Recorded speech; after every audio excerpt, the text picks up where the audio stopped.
Hello, welcome back to my channel. Today, I just want to talk about some things, just say thank you, because I've been posting, like, not even that good stuff. But anyway, what I want to talk about today, as you saw the title, the FNAF movie, oh, no, it's not the 15 seconds. FNAF movie.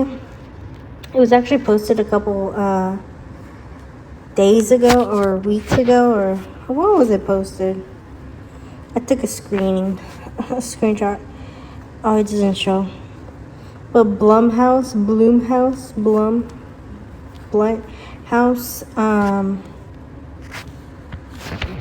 let me show you.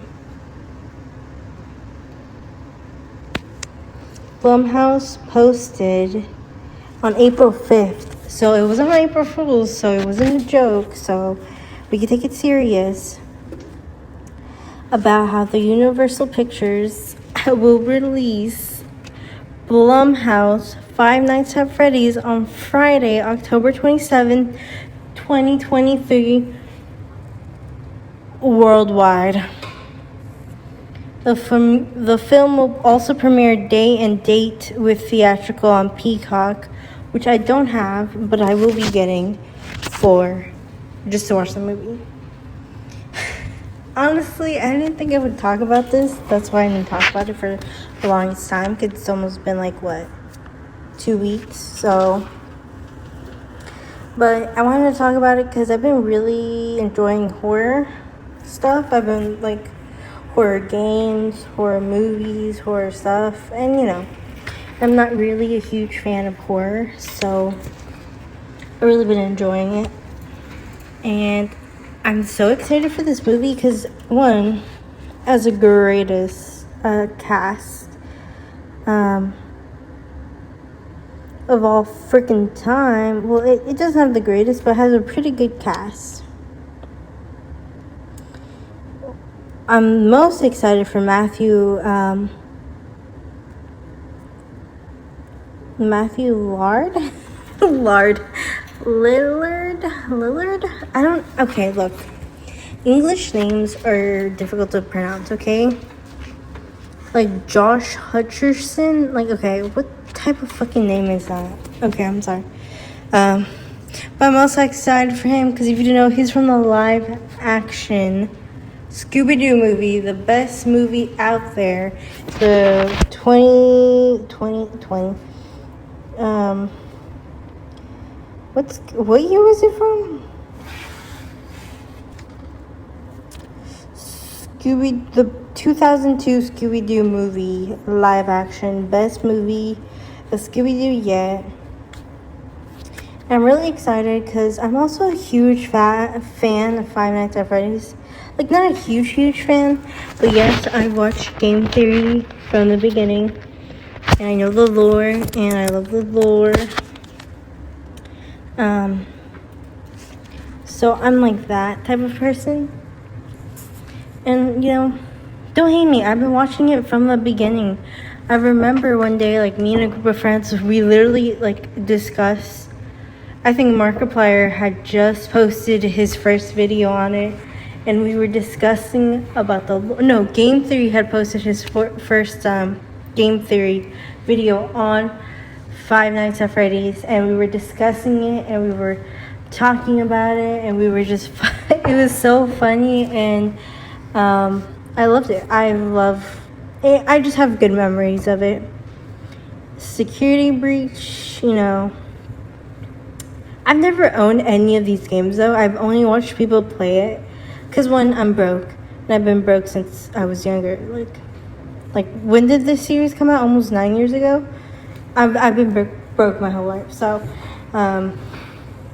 it's not my fault, okay? It's life, Anyway, and it's just a good nostalgia for me. It's not even nostalgic in the sense of I've been liking this since I was a kid. It's just nostalgic of all the memories I have of it, with my friends. And like even random people, like I talk about like this random stuff, like I just find it so funny. And I really like the community. Well, it's less bad than like Undertale. I know I'm gonna get a lot of shit for that, but Undertale fans are literally crazy obsessed. Like same thing with BTS. And there's nothing against, this is someone with OCD saying this shit, so there's nothing wrong with enjoying something, but when you make it hell to everybody else, like please let it go. It's not that big of a deal. Like I understand you love this thing and you want to show how much you love this thing. Girly, honey, sunny, I don't know what else, other words. Person, come on, like, I just want to enjoy my Five Nights at Freddy's in peace. Like, hello? Anyway, I'm really excited for this movie. I'm probably not going to watch it the first day, because if you guys don't know, well, I live, how do I not dox myself?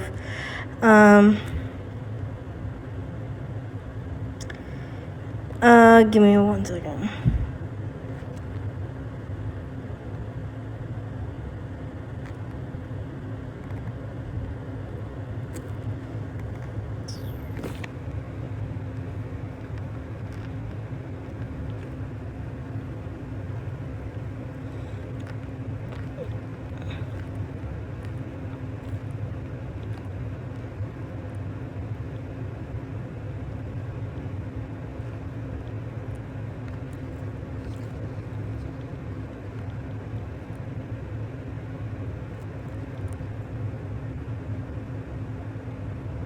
Damn, the movie theater I was about to mention is only specific in a couple locations in the United States.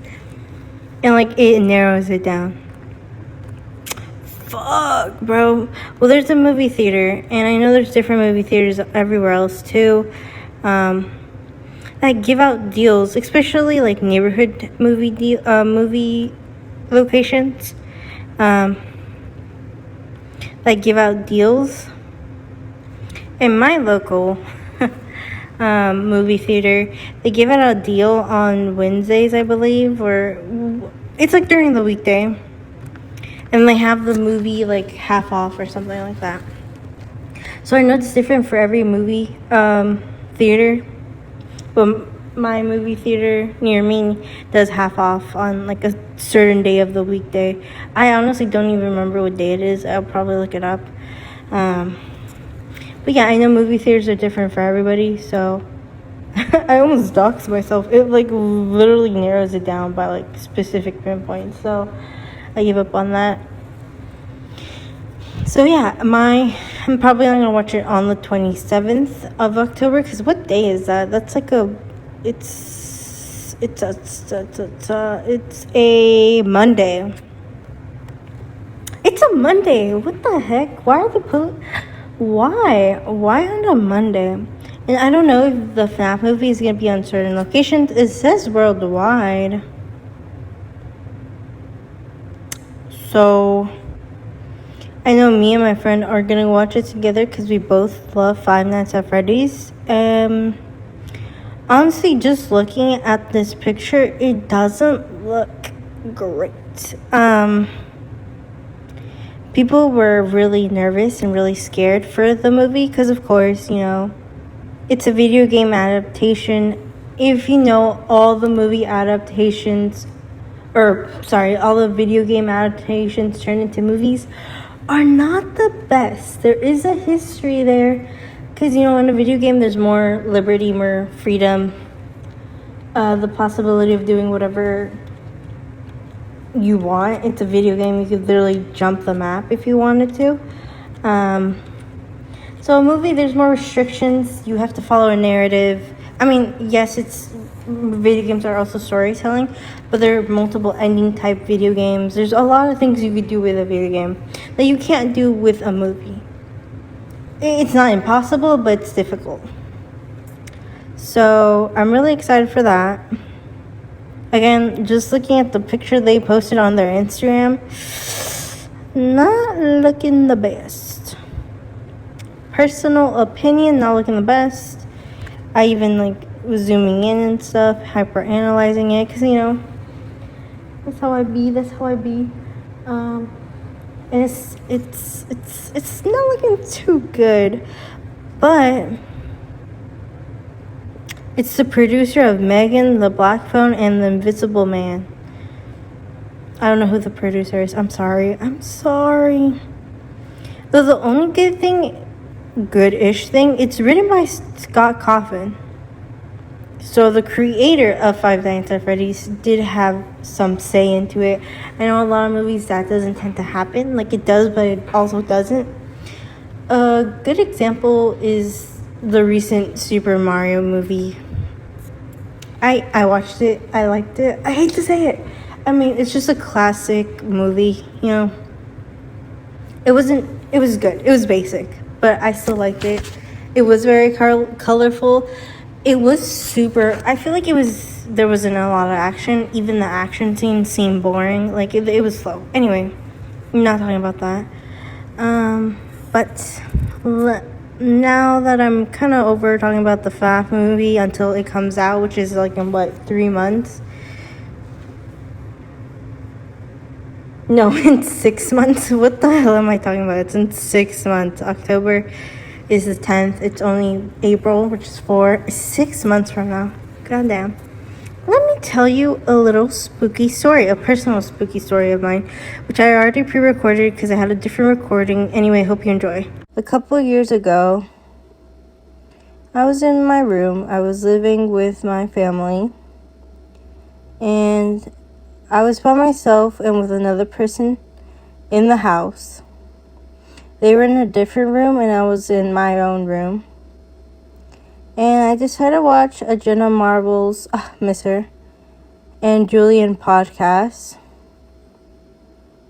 It's the J&J podcast, They're married also, by the way, just a quickie in there.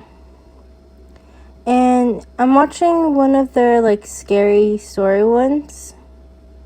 I believe they're still up. I haven't checked on the channel, on the podcast channel. And honestly, I was in between sleeping, awake and asleep. So I would, doze off. And then I remember them talking about a specific story, a situation, where they were talking about a family who went missing.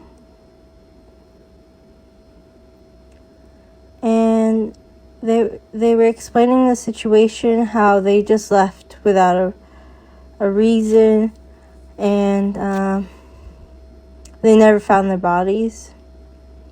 I don't remember if I was awake or asleep, but what I do remember is seeing their bodies all together, face down in leaves. They were just on the ground, facing down, miles away from where they were last seen. Which is a little scary, because they were just facing down. And then the scariest part is I thought I heard someone come back from, okay, I don't know if I was still asleep or not, but then I come to, I guess. I'm what a scary dream. And I hear the front door open. And then I feel someone tap me on the shoulder. And I'm thinking it's one of my family members coming home. And I just go back to sleep, finishing the podcast at the same time. I'm half awake, half asleep. I hear nothing. So I get up. I'm oh, okay. Let me go see who came home. I go to the front door, and it's still locked. And usually when someone comes back home, they leave it unlocked. And I was oh no, wait. It was unlocked. Wait, I'm messing up the story here. I look at the front door and it's unlocked, right? Because when someone comes home, we unlock it. And it was locked before before they left, they always locked the door. When there's 3 people at home, we unlock it, and then when there's less than 3, we lock it. I know it's a little weird, but that's how we work here. Also, I was a little younger back then, and the other person was younger too. And I go to look for this family member because I'm like, why would they tap me on the shoulder and not say anything? And I look at all the rooms. I go into each room. I even knock on the bathrooms. I finally go up to the other person's room who was already home. And I ask them, hey, who came home? And they told me no one came home. And I asked, did you unlock the door? And they're like, no, we have the door locked. And I was just confused. Sorry to end my scary story like that. And I've always been confused of that day. Because I remember us, like, not only me checking on the door being locked before I started watching the podcast. No one came home. And I always wonder who the hell unlocked the door. Unless I, like, sleepwalked somehow. I've never had a history of sleepwalking. And who the fuck tapped on my shoulder? I've always wondered that. And now I go and visit them because I don't stay with them anymore. And I always go to that room and it's just always cold. I don't know, but that was a scary day because first I see dead bodies like laying flat, all facing down, and I have someone tap me and the door's unlocked. But yeah, anyway, hopefully you tell me your scary story in the comments below, and I hope you be safe out there, and I'll see y'all later.